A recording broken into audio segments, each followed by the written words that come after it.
Assalamualaikum dan salam sejahtera kepada Dr. Azizan.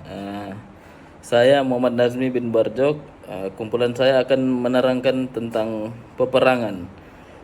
Oke, sebelum itu bagi bahagian saya akan menerangkan pasal pengenalan.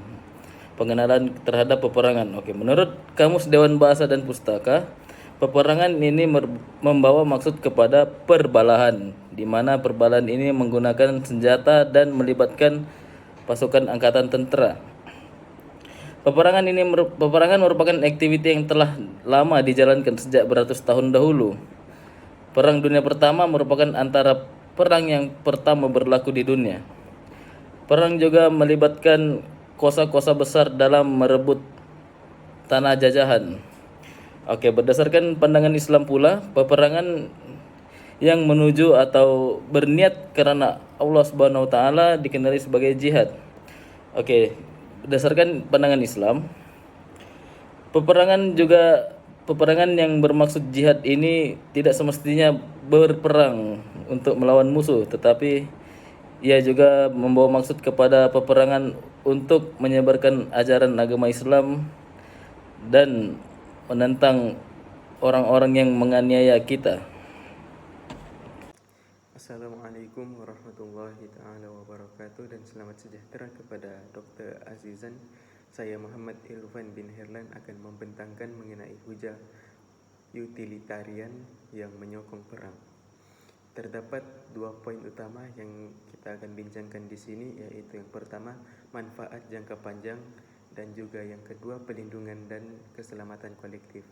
Untuk manfaat jangka panjang yang pertama ini yang kita boleh peroleh ialah kestabilan politik.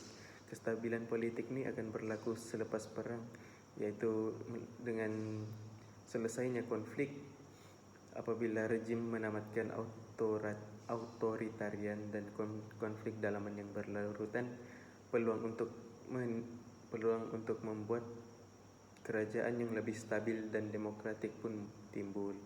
Seterusnya, perang ini boleh buat kita maju dari sudut ekonomi, seperti Jepun dan Jerman yang pulih secara ekonomi dengan pantas pada selepas Perang Dunia Kedua.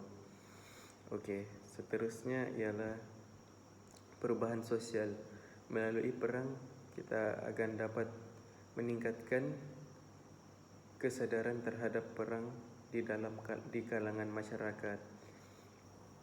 Contohnya bukan saja perang tapi juga dalam pelanggaran hak asasi manusia. Akhir sekali, perang juga boleh memacu kemajuan di dalam teknologi seperti ketenteraan, komunikasi, pengangkutan dan kesehatan. Ini kerana di medan perang setiap negara akan cuba untuk melakukan inovasi agar menjadi lebih kuat. Oke, seterusnya kita beralih kepada perlindungan dan keselamatan kolektif.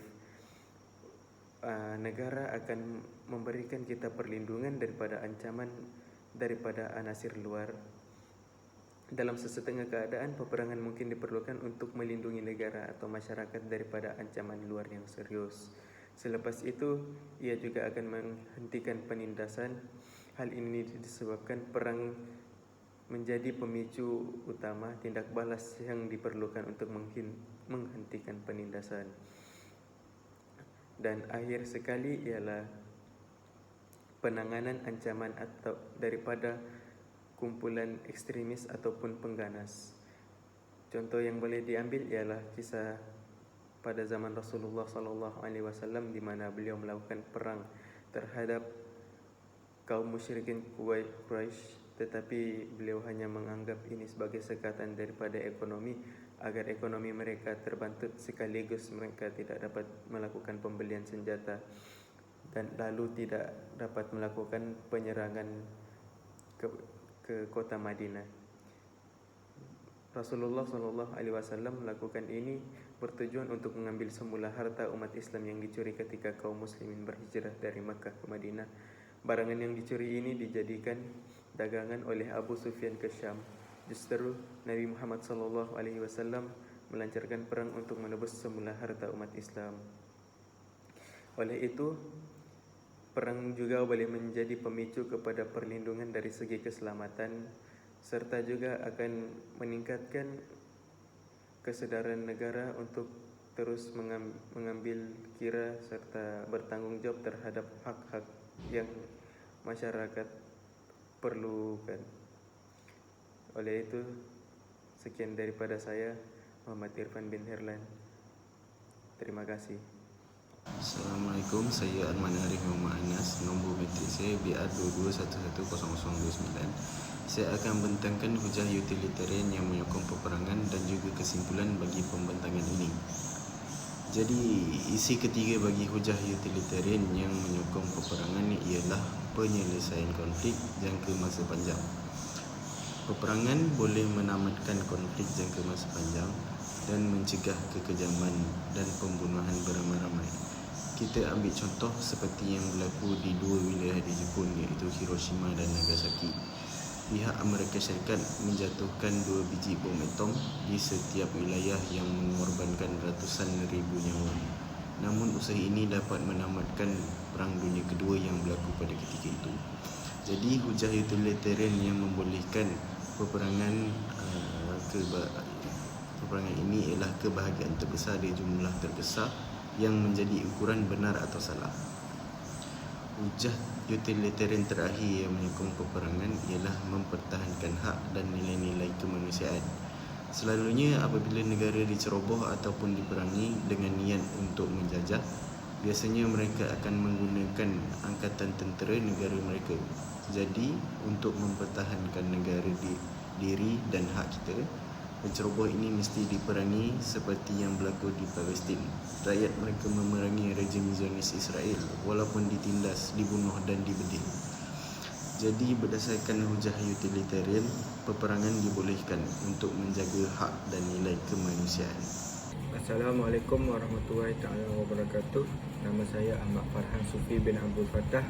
Nombor metrik BR22110052.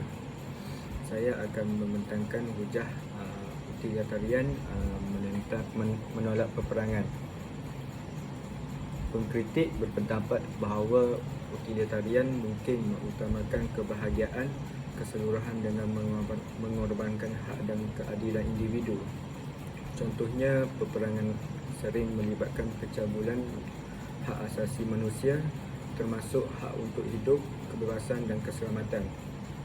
Selain itu, utilitarian bergantung pada meramal dan mengira akibat tindakan untuk menentukan moral dalam kerumitan perangan dan ketidakpastian hasil menjadi mencabar untuk menilai tepat akibat daripada terlibat dalam peperangan. Contohnya seperti korban awam, perpindahan dan ketidakstabilan masyarakat jangka panjang kerana ia boleh mengatasi sebarang potensi keuntungan jangka pendek. Manakala peperangan selalunya melibatkan tindakan keganasan, kemusnahan dan bahaya yang ditimpa kepada individu dan masyarakat.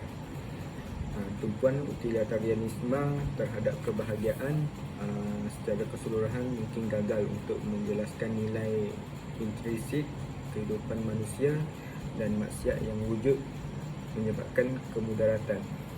Seterusnya, tokoh utilitarian Jeremy Bentham. Jeremy Bentham dikenali sebagai ahli tokoh utilitarianisme, iaitu ahli hukum. Pengaruh Jeremy Bentham ni sangat besar kerana